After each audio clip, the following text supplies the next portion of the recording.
Хуульч шууха татварын ерөнхий хуулийн талаар сонирхолтой мэдээллийг танилцуулж байна. Татварын ерөнхий хуулийн зарим заалтыг хууль зүйн шинжлэх ухааны үүднээс төдийгүй практик хэрэглээний талаас онцолж татвар төлөгчдийн нүдээр хэрхэн хүлээн зөвшөөрөгдөж байгааг товч анхаарал татгууц байдлаар харуулахыг зорилоо. Татварын хуулийн эрх зүйн шинж чанар нь зөвхөн хууль тогтоомжийн зохицуулалтаар хязгаарлагдахгүй бөгөөд тухайн хуулийг хэрэглэгчид тэр дундаа иргэд аж ахуйн нийт татварын албан хаагчид хэрхэн ойлгож хүлээн зөвшөөрч хэрэгжүүлдэг байдалд шууд хамааралтай. Тиймээс тааламжтай болон тааламжгүй гэж ангилсан дүн шинжилгээ нь хуулийн зарим заалтыг харьцангуй үнэлэх, эргэн төрийн харилцаанд үүсэх бодит ойлголцыг тодтогоход тусдсан болно. Түүнчлэн энэхүү танилцуулгад татварын улсын байцаагчдад олгогдсон онцгой эрх, татварын ерөнхий хуульд тусгагдсан өвөрмөц, бусад улсын эрх зүйн зохицуулалтад тэр бүр тохиолддоггүй заалтуудыг онцлон авч үзсэн болно. Энэ нь зөвхөн хууль зүйн шинжлэх ухааны хүрээнд төдийгүй татварын бодлого, удирдлагын өнөөгийн чиг хандлага, харьцуулсан эрх зүйн судалгаанд ач холбогдолтой хөндлөнгийн өгүүлэмж болж үйлчлэнэ. Татвар төлөгчийн эрх үүрэг хяналт шалгаст мэдээллийн ил тод байдал зэрэг нь татварын ерөнхий хуулиар тодорхой зохицуулагдсан ч зарим зүйл заалт нь татвар төлөгчийн хувьд практик хэрэгжилтээр тодорхойгүй байдал нэг талын дарамт учруулах эрсдэл дагуулж буйг анхаарах нь зүйтэй. Тиймээс татварын ерөнхий хуулийн татвар төлөгчийн хувьд хамгийн тааламжгүй гэж үзсэн 3 заалтыг танилцуулъя. 1. Татвар төлөгчийн мэдээллийг урьдчилан сануулгагүй, олон нийтэд нийтлэх эрх. Татварын ерөнхий хуулийн 13 дугаар зүйлийн 13-ийн 4-т татвар төлөгчийн эрх хууль ёсны ашиг сонирхлыг хамгаалах, эрсдлээс урьдчилан сэргийлэх зорилгоор дараах мэдээллийг татварын асуудал хариуцсан төрийн захиргааны байгууллага, татвар төлөгчийн зөвшөөрөлгүйгээр жагсаалт хэлбэрээр албан ёсны цахим хуудсанд нийтэлж олон нийтэд мэдээлнэ. 13-ийн 4-ийн 1-т санхүүгийн баримтыг хуурамчаар үйлдсэн эсэх нь хууль хяналтын байгууллагаар хянан шалгагдаж байгаа татвар төлөгчийн нэр, татвар төлөгчийн дугаар шалгагдаж байгаа асуудлын талаарх мэдээллийг хууль хяналтын байгууллагаас мэдээлэл ирсэн тухай бүрт гэж заажээ. Энэ зохицуулалт нь үндсэндээ зөрчлийг шүүхээр тогтоогоогүй байхад олон нийтэд мэдээлэх боломжийг нээж байгаа бөгөөд татвар төлөгчийн нэр хүнд бизнесийн үйл ажиллагаанд нөхөж башгүй хохирол учруулах эрсдэл дагуулна. 2. Эрсдлийн үнэлгээний шалгуурыг нууцлах. Татварын ерөнхий хуулийн 12 дугаар зүйлийн 12-ийн 2-т татварын алба энэ хуулийн 12-ийн 1-ийн 1 заасныг хэрэгжүүлэх зорилгоор хяналт шалгалтад хамруулах эрсдлийн үнэлгээний наривчилсан үзүүлэлтийг татвар төлөгчид мэдээлэхгүй гэжээ. Татварын хяналт шалгалтад өртөх эсэх нь эрсдлийн үнэлгээнд үндэслэгч тухайн шалгуур нууц байгаа нь татвар төлөгчийн хувьд тодорхой бус байдал үүсгэж бэлтгэлгүйгээр шалгалтад өртөх зардал нэмэгдэх нөхцөл болно. 3-т татвараас зайлсхийхийн эсрэг ерөнхий дүрм. Татварын ерөнхий хуулийн 16 дугаар зүйлийн 16-гийн 1-д татварын хяналт шалгалтын үеэр доор дурдсан нөхцөл бүрдсэн тогтоогдсон боловч хуульд заасан арга хэмжээг хэрэгжүүлэн татварыг нөхөн ногдуулах боломжгүй бол татвараас зайлсхийхийн эсрэг ерөнхий дүрмийг хэрэгжүүлэх хэрэгтэй байна гэжээ. Энэхүү заалт нь татварын схем гэх өргөн ойлголтыг тайлбаргүйгээр хэрэглэснээс гадна нөхөн ногдуулалтыг хэд ерөнхий үндслээр шийдэх боломжтой болгож татвар төлөгчийн эрх зүйн баталгааг сулруулна. Олон улсын татварын практикт татвараас зайлсхийхийн эсрэг ерөнхий дүрм нь ихэвчлэн нарийн зааг хязгаартайгаар хэрэглэгддэг бол манай улсын хувьд илүү өргөн хүрээтэй хэрэгжих аюултай байна. Хэдийгээр эдгээр заалт нь хууль ёсны үндслэлтэйгээр туссан ч бодит амьдрал дээр хэрэгжих явцад татвар төлөгчийн эрх зүйн байдлыг сулруулах, ил тод шударга зарчим алдагдах эрсдэл дагуулж болзошгүй нь эдгээрийг хамгийн тааламжгүй заалт гэж үнэлэх үндслэл болно. Татвар төлөгчийн эрхийг хамгаалсан, тэдэнд ээлтэй гэж үзэж болох татварын ерөнхий хуулийн зарим зохицуулалтыг татвар төлөгчийн хувьд хамгийн тааламжтай заалт гэж онцолж болно. Эдгээр заалт нь татвар төлөгчийн мэдээлэлтэй байх, өөрийгөө хамгаалах, зохицуулалтад оролцох, эдийн засгийн нөхцөл байдалтай нийцүүлэн төлбөр хийх боломжийг хуулиар баталгаажуулсан байдлаар илэрхийлэгддэг. Үүнээс хамгийн онцлог 3 заалтыг тодорхойллоо. 1. Татварын үр төлөх хугацааны хөнгөлөлт.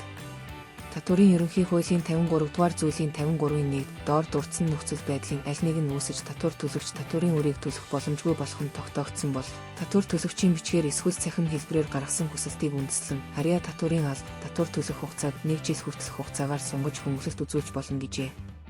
Түүнчлэн 53 дугаар зүйлийн 53-ийн 2-т татвар төлөгч энэ хуулийн 53-ийн 1-д заасан хөнгөлөлтийн хугацаанд татварын үрийг төлөх боломжгүй хүндэтгэн үзэх нөхцөл үүссэн тохиолдолд татвар төлөгчийн хүсэлтийг үндэслэн харьяалах татварын алба, хугацааг дахин сунгаж болно. Сунгах хугацаанд анхны хөнгөлөлтийг оруулан нийт 2 жилээс илүүгүй байна гэж заажээ. Татварын үр төсөх хугацааг 2 жил хүртэл хугацаагаар сунгах боломжтой нь иргэн аж ахуйн нэгжийн бодит амьдрал дахь төлбөрийн чадвар, нийгэм эдийн засгийн хүндрэлийг харгалзан үзэж, уян хатан зохицуулалт хийх эрх зүйн боломжийг олгож буй. 2. Тооцох алдангийн хөнгөлөлт. Татварын ерөнхий хуулийн 53 дугаар зүйлийн 53-ийн 5-д энэ хуулийн 53-ийн 1, 53-ийн 2 заасны дагуу татварын үр төсөх хугацааг хөнгөлсөн тохиолдолд хөнгөлөлтийн хугацаанд тооцох алдангийг 20%-аар хөнгөлнө гэжээ. Энэ нь татвар төлөгчийн хувьд зохистой хамгаалалт санхүүгийн дарамтыг зөөлрүүлэх нөхцөл болно.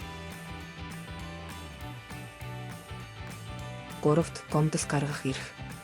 Татварын ерөнхий хуулийн 47 дугаар зүйлийн 47-гийн 1 татвар төлөгч эсвэл түүний эрх олгосон итгэмжлэгдсэн төлөөлөгч мэргэжсэн зөвлөх татварын актыг гардаж авснаас хойш энэ хуулийн 43-ийн 1 72-ийн 4-т заасан хугацаанд харьяалах маргаан таслах зөвлөлт гомдол гаргах хэрэгтэй гэжээ.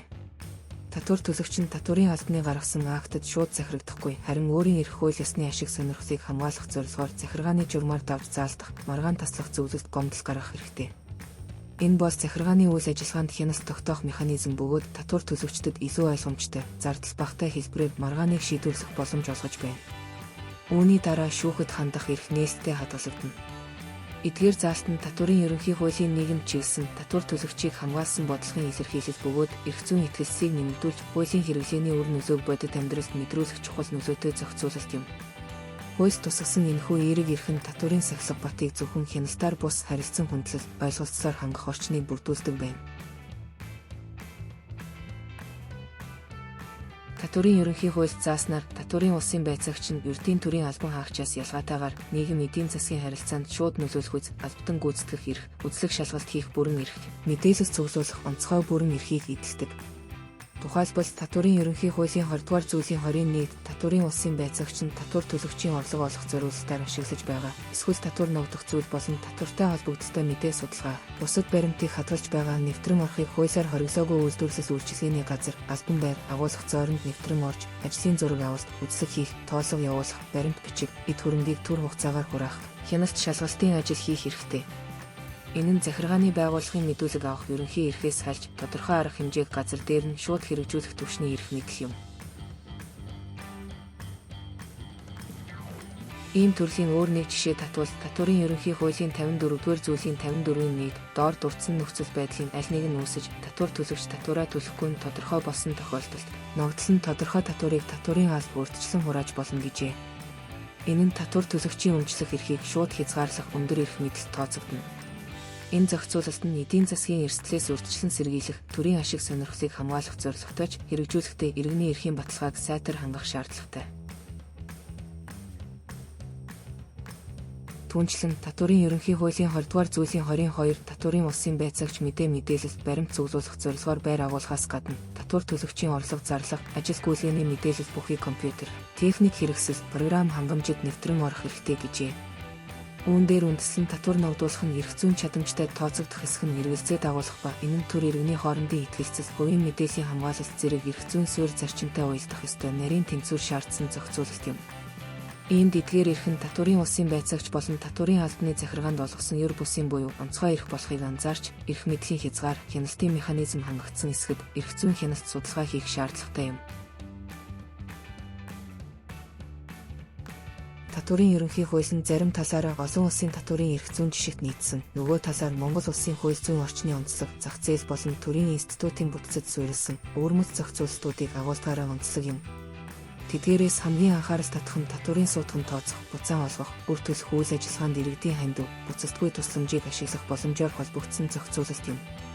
Тухайлбал татварын ерөнхий хуулийн 53 дугаар зүйлийн 53-ийн 3-т татварын үр төлөх хугацааны хөнгөлөлт үзүүлэхэд дараах зарчим баримтлана. Татвар төлөх хугацааны хөнгөлөлтөд хамаарах татварын үрийн дүн 10 сая төгрөгөөс доош эсвэл хөнгөлөх хугацаанд 3 сар хүртэл татварын үрд барьцаа хөрөнгө шаардахгүй бөгөөд бусад тохиолдолд сунгасан хугацаанд хамаарах алдангийн хэмжээг оруулсан дүнгээс багагүй хэмжээний барьцаа хөрөнгийг шаардна.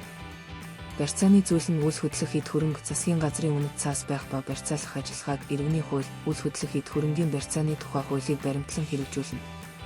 Барьцааны оронд бусад этгээдийн батлан даалтыг ашиглаж болно.